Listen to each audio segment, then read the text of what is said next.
नमस्कार, स्वागत है आपका एबीपी गंगा में। मैं हूं आपके साथ प्राची पाराशर। उत्तराखंड में कोरोना का कहर कम होने का नाम नहीं ले रहा है। ताजा मामला नैनीताल का है, जहां 6 लोगों के कोरोना पॉजिटिव आने से हड़कंप मच गया है। पॉजिटिव आने के बाद सभी को कोविड एम्बुलेंस से उपचार के लिए हल्द्वानी भेज दिया गया है। पॉजिटिव लोगों में बीडी पांडे अस्पताल की इमरजेंसी सर्विस का एक डॉक्टर भी मौजूद है। डॉक्टर पिछले 7 दिनों से अवकाश पर थे, जिन्होंने रैंडम कोरोना टेस्ट करवाया, जिसके बाद उनकी भी रिपोर्ट पॉजिटिव आई। पॉजिटिव में एक मेडिकल की छात्रा भी है, जो यूक्रेन से लौटी थी। सभी लोग नोएडा, दिल्ली, स्वार आदि से 6 जुलाई को आए थे। पॉजिटिव केसेस 6 पॉजिटिव केसेस आए हैं हमारे यहाँ, और ये सभी लोग बाहर से आए थे मोस्टली। और ये दिल्ली, नोएडा और यूक्रेन, मेरठ और स्वार, रामनगर और एक यहाँ लोकल में। तो इन लोगों को हम लोगों ने जब आए थे तो यहाँ डायरेक्ट हॉस्पिटल से क्वारंटीन हो गए थे। मलितार और तलितार क्वारंटीन सेंटर में 3 ऊपर थे, 3 नीचे थे, और इन सभी को क्वारंटीन किया होता था। उसके बाद क्वारंटीन करने के बाद 5 डे इनका सैंपल लिया गया, तो ये पॉजिटिव आए थे। तो इन लोगों को हमने आज एसटीएस को शिफ्ट कर दिया। लोगों की जो भी बाहर से आए थे, इनकी शहर से कोई कॉन्टैक्ट हिस्ट्री नहीं है। ये हॉस्पिटल में आए, हॉस्पिटल से हम लोगों ने इनको अपनी कोविड एम्बुलेंस से सीधे क्वारंटीन को डिस्कस किया। उधर पहाड़ों की रानी मसूरी में कोरोना का कहर लगातार बढ़ने से लोगों में दहशत का माहौल है। आज भी 5 कोरोना से संक्रमित लोगों के बाद भट्टा गांव से 3 और बारलौरगंज से 1 और कोविड-19 के इंचार्ज को कोरोना की रिपोर्ट पॉजिटिव आने से पुलिस और प्रशासन सतर्क हो गया है। संक्रमितों को फिलहाल देहरादून के दून अस्पताल भेज दिया गया है। वहीं संपर्क में आए करीब 50 लोगों को होम क्वारंटीन कर दिया गया है और 7 लोगों को संस्थागत क्वारंटीन किया गया है। रिपोर्ट आई है, उसके बेसिस पे 5 लोग कोरोना पॉजिटिव मिले हैं, जिसमें से एक डॉक्टर हैं हमारे, और अन्य जो लोग हैं वो सभी उस क्षेत्र से हैं जो कंटेनमेंट जोन किया था। तो इसके बाद जो हमने फॉलोअप किया है, उसमें 10 फैमिलीज़ ऐसी हैं जो उनके कांटेक्ट में आई थी। डॉक्टर साहब से मेरी बात हुई है, उनका सैंपल कल तक चला जाएगा। होपफुली हम कोशिश कर रहे हैं कि आज ही चला जाए, ताकि जल्द से जल्द हमारे पास जो स्थिति है वो क्लियर हो सके, और कांस्टेंट मॉनिटरिंग की जा रही है। आप देखिए, हम 5 लोग को गढ़वाल टेरेस में इंस्टीट्यूशन क्वारंटीन कर दिया है, जो डॉक्टर के संपर्क में थे। उसके अलावा कंटेनमेंट जोन में जितने भी लोगों का 10 लोगों का जो फैमिली है, तो 10 लोगों में अगर हम 3 या 4 लोग भी एक फैमिली में रहते हैं, तो 40 लोग ऐसे हैं जो अभी तक सेल्फ क्वारंटीन या फिर होम क्वारंटीन किए गए हैं। काशीपुर में लगातार बढ़ रही कोरोना पॉजिटिव मरीजों की संख्या से स्वास्थ्य विभाग और प्रशासन चिंता में पड़ गया है। बीती शाम से ही स्वास्थ्य विभाग की टीम काशीपुर में बनाए गए 9 कंटेनमेंट जोन में लोगों की कोविड-19 रैपिड टेस्ट करने में जुट गई है।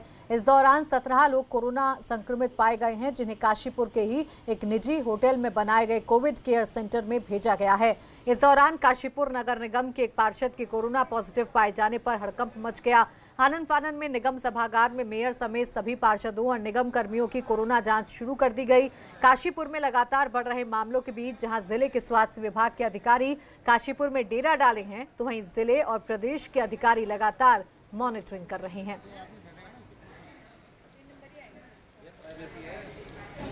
देखिए, जब कल से हम लोग यहीं पर ही कैंप किए हुए हैं, और जिस तरीके से काशीपुर में बीच में एकदम केसों की संख्या काफ़ी बढ़ गई थी, तो लॉकडाउन करके हम लोगों ने सैम्पलिंग करने की सोची, और वो हम लोग सही दिशा में बढ़ रहे हैं अभी। और कल और आज का मिला के अभी तक 750 से 850 के करीब का हमारे सैम्पलिंग हो चुकी है, जिसमें लगभग 17 लोग पॉजिटिव हमें मिले, और ये सैम्पलिंग अभी जारी है। और कल जब तक लॉकडाउन ख़त्म नहीं होगा, तब तक हम लोग का ये सर्विलेंस, पहचान और उसके बाद सैम्पलिंग, ये तीनों चीज़ें हमारी जारी रहेंगी, और हम लोग यही कैंप किए। इधर चंपावत के टनकपुर शहर में एक साथ 6 लोगों की कोरोना जांच रिपोर्ट पॉजिटिव आने से हड़कंप मच गया है। कोरोना पॉजिटिव पाए गए लोगों में एक व्यापारी, एक खनन कारोबारी, एक किसान, एक शिक्षक और एक ग्राम विकास अधिकारी है। पॉजिटिव पाए गए सभी लोगों को स्वास्थ्य विभाग की टीम ने रिपोर्ट आते ही ट्रॉमा सेंटर में आइसोलेट कर दिया है। 9 तारीख को हमने जो है कुछ फीवर क्लिनिक से और कुछ जो है जो हॉस्पिटल में आए थे उनकी प्लस जो है कुछ जो है बाहर से हमने सैंपलिंग कराई थी, जिसमें से 6 लोगों की पॉजिटिव आई। उनको कल रात हमने जो है पॉजिटिव रिपोर्ट जब रात के 9:30 बजे हमें प्राप्त हुई थी, उसके बाद हमने तुरंत उनको आइसोलेट में डाल दिया गया है। सदी के महानायक अमिताभ बच्चन समेत उनके परिवार के कई लोग कोरोना की चपेट में आ गए हैं, जिसको लेकर आज सीएम त्रिवेंद्र सिंह रावत ने कहा कि ईश्वर उनको जल्द स्वस्थ करे और उनके चाहने वाले करोड़ों लोगों से मेरी अपील है कि उनके लिए दुआएं करें। साथ ही सीएम ने कहा कि ऐसी बीमारी है जो किसी को नहीं छोड़ती, फिर चाहे वह नायक हो या खलनायक, राजा हो या रंक, इसके लिए बचाव करना जरूरी है। भाई मैंने ये कहा कि पहली बात तो कि उनके लिए हमारी शुभकामनाएं हैं, वो जल्दी स्वस्थ हों। हजारों लाखों करोड़ों लोग उनके चाहने वाले हैं, वो उनके लिए दुआ करें। लेकिन ये बात ज़रूर समझ लेनी चाहिए, मैंने कहा कि इसके लिए सब बराबर हैं। इनके लिए महानायक भी, नायक भी, खलनायक भी सब बराबर हैं। राजा भी, रंक भी सब बराबर हैं। केदारनाथ धाम में इन दिनों लगातार बारिश हो रही है। बारिश के चलते धाम में ठंड भी ज्यादा बढ़ गई है। बारिश के बावजूद धाम में यात्रियों के जाने का सिलसिला लगातार जारी है। हर दिन बाबा के दरबार में 200 से 250 के करीब तीर्थ यात्री पहुंच रहे हैं, जिससे अब तक धाम में 1500 से अधिक यात्रियों ने बाबा के दर्शन कर लिए हैं। बारिश के कारण केदारनाथ धाम में चल रहे पुनर्निर्माण कार्य भी प्रभावित हो रहे हैं। हालांकि बारिश और ठंड के बावजूद श्रद्धालु बाबा के दरबार पर आ रहे हैं। आज पहली बार बाबा केदार के दर्शन करते हुए हम यहाँ पर आए थे और सौभाग्य से हमारा आज सौभाग्य वाला दिन है और अच्छा लग रहा है, बहुत अच्छा है यहाँ पर। और रास्ता भी अच्छा है और सरल साफ है और बढ़िया है, साफ सुथरा। बहुत अच्छा लगा। ऊपर का वातावरण से लेकर हर चीज़ मतलब मैटर है, अच्छा लगता है वहाँ जाके, कुछ शांति है बिल्कुल। इधर पिथौरागढ़ के मुनस्यारी तहसील के बंगा पानी में देर रात पहाड़ी से बोल्डर गिरने से एक मकान क्षतिग्रस्त हो गया और दीवार तोड़कर घर के अंदर घुस गया। गनीमत ये रही कि घर में रहने वाले लोग कहीं बाहर गए हुए थे, घर पर कोई मौजूद नहीं था, जिससे एक बड़ा हादसा होते होते बच गया। पहले भी यहाँ लगातार बोल्डर गिरने की घटना होती रही है। ग्रामीणों ने प्रशासन से मांग की है कि पहाड़ों से बोल्डर के गिरने की भूगर्भीय जांच कराई जाए, साथ ही घटना में क्षतिग्रस्त हुए मकान मालिक को तुरंत मुआवजा दिया जाए। कल रात्रि बंगापानी में पहाड़ी से पत्थर गिरने के बाद एक मकान क्षतिग्रस्त हो गया, जिस कारण यहां पर काफ़ी भय का माहौल बन चुका है। कई वर्षों पहले भी इस तरह की घटनाएं हो चुकी हैं और जिसमें 2 लोगों की जान जा चुकी है। मेरा सरकार और प्रशासन से अनुरोध है कि प्रभावित मकान मालिक को मुआवजा दिया जाए तथा यहाँ पर जो बार खतरा बना हुआ है, इसके लिए एक बार भूगर्भीय सर्वे किया जाए, जिससे लोगों को सही जानकारी प्राप्त हो सके। अल्मोड़ा जनपद के भौसिया छाना विकासखंड के पेटशाल और उडल गांव में गुलदार के आतंक से निजात दिलाने के लिए गुलदार को आदमखोर घोषित कर दिया गया है। आदमखोर गुलदार को मारने के लिए बिजनौर हल्द्वानी से शिकारी आ चुके हैं। वन विभाग ने पेटशाल और उडल गांव में पिंजरे भी लगाने के साथ वन विभाग की टीम तैनात कर दी है।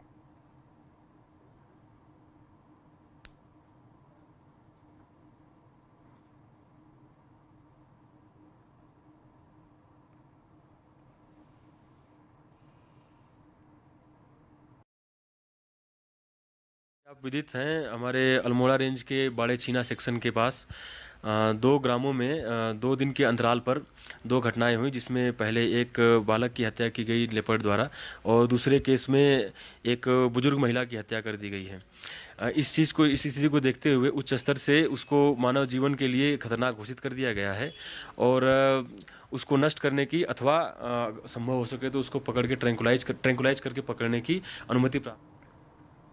खटीमा के यूपी बॉर्डर से लगे गांव मझोला गांव में गैंगरेप की सनसनीखेज वारदात सामने आई है। युवती 10 जुलाई को डिग्री कॉलेज में किताबें जमा कर जब वापस आ रही थी तो रास्ते में एक पहचान का युवक अपने साथी के साथ मिला। युवक उसे एक होटल में ले गया, जहां कोल्ड ड्रिंक में उसे नशीला पदार्थ मिलाकर उसके साथ इस वारदात को अंजाम दिया।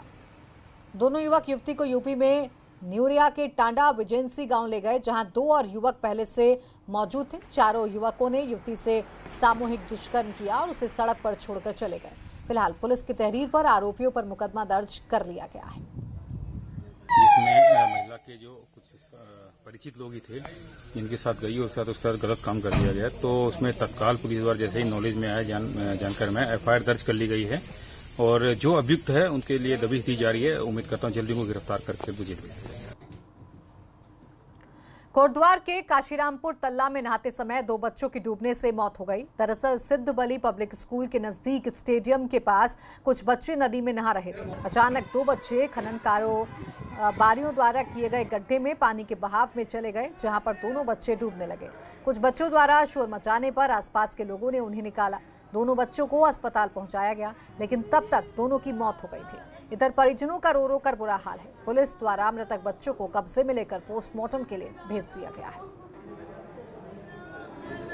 आश्रम के 2 बच्चे अरशद और गुलशेर, ये 2 बजे के लगभग खो नदी में नहाने गए थे। बारिश के कारण नदी में पानी ज़्यादा है आजकल, जहाँ ये डूबने से इनकी मौत हो गई दोनों बच्चों की। इनको हॉस्पिटल लाया गया, लेकिन डॉक्टरों द्वारा इन्हें मृत घोषित कर दिया गया है। पंचायतनामा और पोस्टमार्टम की कार्रवाई की जा रही है।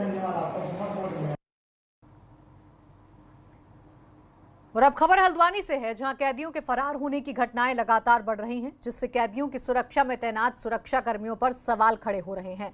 आईजी कुमाऊं मानते हैं कि लापरवाही हुई है, लेकिन बड़ा सवाल यह है कि आखिरकार ऐसे कर्मचारियों पर कार्रवाई क्यों नहीं हो रही है।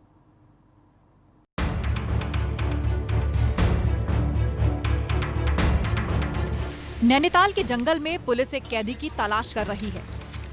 बुधवार को नैनीताल की जेल लाया जा रहा है कि पॉक्सो का आरोपी कैदी पुलिस को चकमा देकर फरार हो गया। जेल से कैदियों के फरार होने के मामले बढ़ रहे हैं। पिछले 10 दिन के भीतर ही कई कैदी फरार हो चुके हैं, जिससे जेल प्रशासन सवालों के घेरे में है। कुमाऊं कमिश्नर अजय रौतेला मामले को गंभीर मानते हैं। उनका मानना है कि इसमें पुलिस कर्मियों से चूक हुई है। आप सही कह रहे हैं, पिछले 10-12 दिनों में काफी कैदी भागे हैं। उसमें कुछ ना कुछ कमी तो हमारे कर्मचारियों की रही है, तो उनको लिए इंस्ट्रक्शंस दे दिए गए कि जो SOPs बना दें, जो करना चाहिए उनको। अगर वो कहीं ना कहीं कमी रहती है तभी वो आदमी भाग रहे हैं, इनको बता दिया। जिनके कर्मचारियों की लापरवाही बढ़ती है उनके उधर डिसिप्लिनरी एक्शन लिया जा रहा, मुकदमे कायम हो रहा। आईजी साहब का साफ साफ कहना है कि कैदियों के फरार होने में बड़ी चूक हुई है। वो ये भी मानते हैं कि इसके लिए जेल प्रबंधन और कैदियों की सुरक्षा में तैनात कर्मचारियों की बड़ी लापरवाही है। मगर बड़ा सवाल ये कि ऐसे कर्मचारियों पर एक्शन क्यों नहीं लिया जा रहा। हैरानी होती है कि सुरक्षा कर्मियों की आंखों के सामने ही कैदी रफू चक्कर हो जाते हैं और पुलिस हाथ पर हाथ धरे रह जाती है। हल्द्वानी प्रशासन पर वैसे भी लापरवाही को लेकर सवाल उठते रहे। अप्रैल महीने में जेल में बंद कैदियों के बीच ही झड़प हो गई थी, जिसमें एक कैदी की मौत हुई थी। इस घटना के बाद सवाल यही कि आखिरकार जेल प्रशासन क्या इन मामलों को गंभीरता से नहीं ले रहा है। हल्द्वानी से अंकित साह की रिपोर्ट, AVP गंगा। और वक्त एक छोटे से ब्रेक का है, जल्द लौटेंगे।